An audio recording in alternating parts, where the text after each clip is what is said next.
Okay, so I wanted to share my birth story.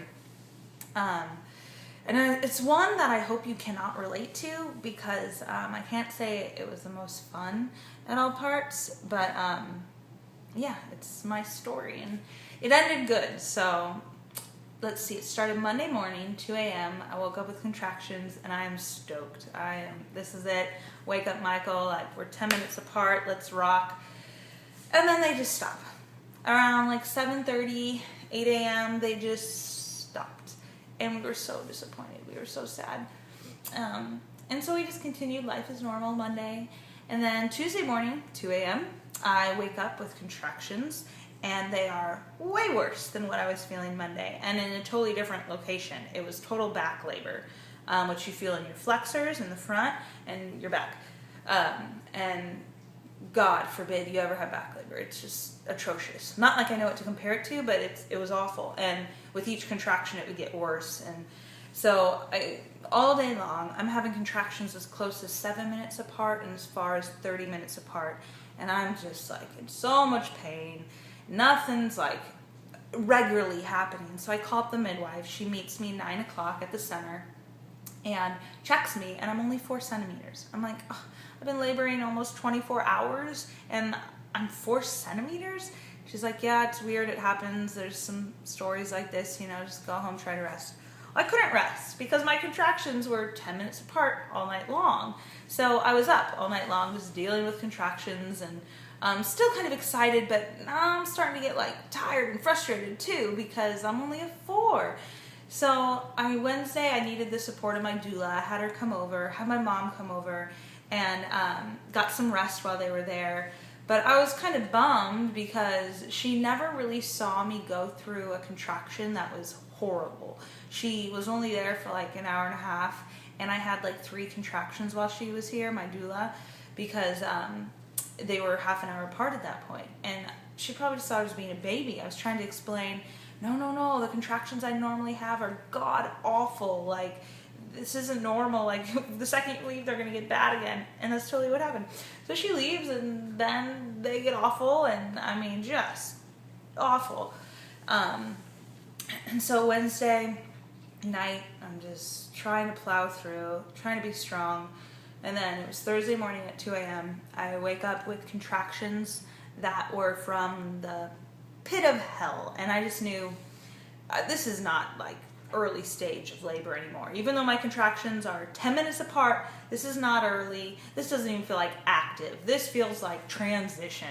And I draw a bath, and I start vomiting, and I start seeing spots, and we call my doula. I'm like, I'm coming in because I don't care how far apart my contractions are. Like, this can't go on. And they meet me at the center at 2 a.m., my doula and my midwife. And of course, ironically, I'm completely collected. I'm just, the contractions go to 30 minutes apart again. So they only see like 1 contraction. And I'm like, oh my gosh, why is my body doing this? It's like every time I'm around them, it just slows down. And then I go home and it increases. And so they probably just thought I was being a giant baby, and I'm trying to articulate, no, you don't understand. And like my mom and Michael are like advocating for me, like, I think this is a little different. Well, they check me and I'm a 5. I'm like, oh, that's not good because I'm now on 50 plus hours of laboring and I'm a 5.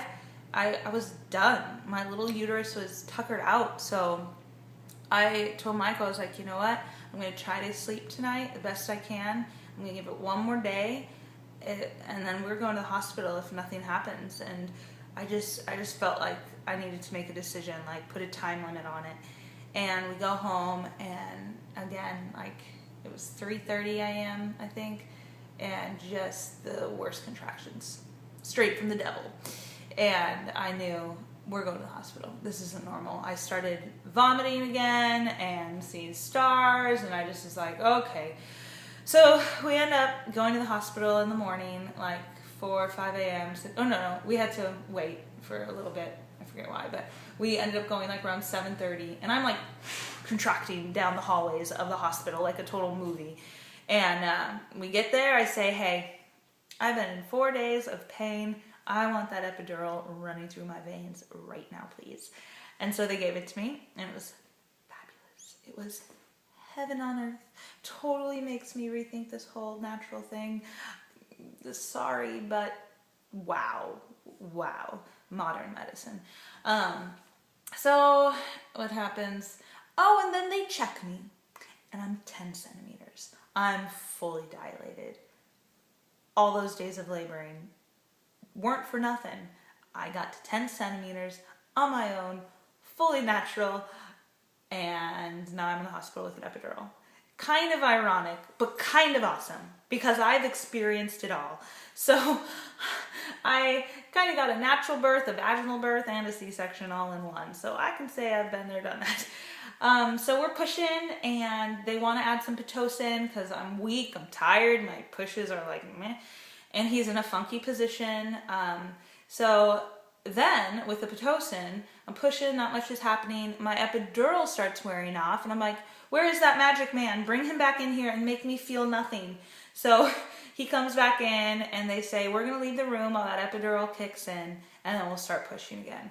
Well, it kicked in right away, and the Pitocin is pumping, and I don't know it because I'm sleeping through these intense contractions, and Michael's like looking at the monitor, and they're like a minute or less apart. They're just coming.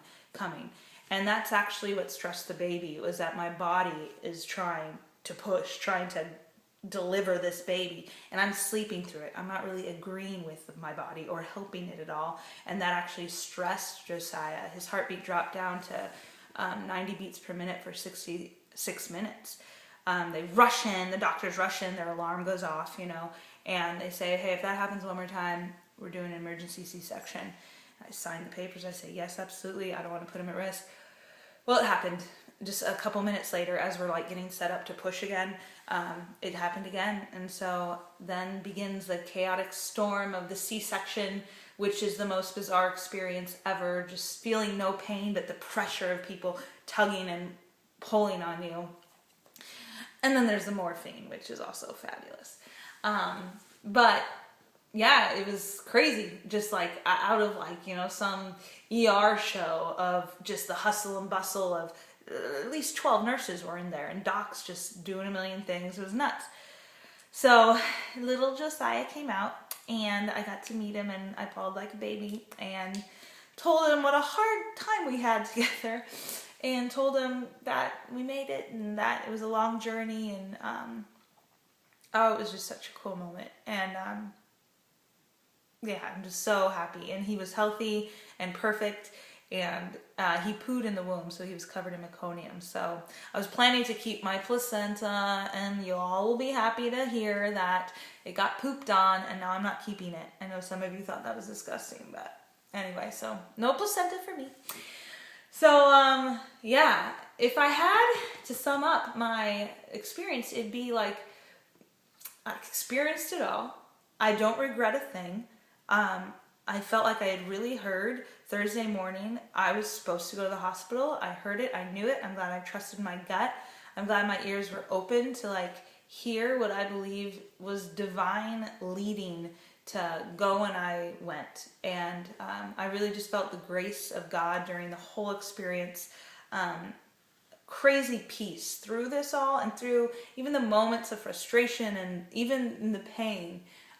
Just felt amazing peace and confidence that it was going to work out. And even though it wasn't as I planned, it was what I needed. And I would just tell all the mommies with their birth plans just to hold them loosely and to not be married to your plans, because I had my plan of a natural birth in the water, candles and smell of lavender, blah blah, and I ended up with 4 days of laboring, dilating naturally, and then getting all the drugs and pushing and pushing and pushing, and then ending up ultimately with emergency C-section. So not what I had on tap, but exactly how it was supposed to be. And I have an awesome little baby boy to attest to that. And the whole experience has just drawn Michael and I so much closer in a really unique way, in a hard way, but in a really unique, good way. It's just deepened us, the trials of what we experienced. And Josiah is just my joy, and it was such a hard road getting there, but it's such an amazing ending. So that's my story.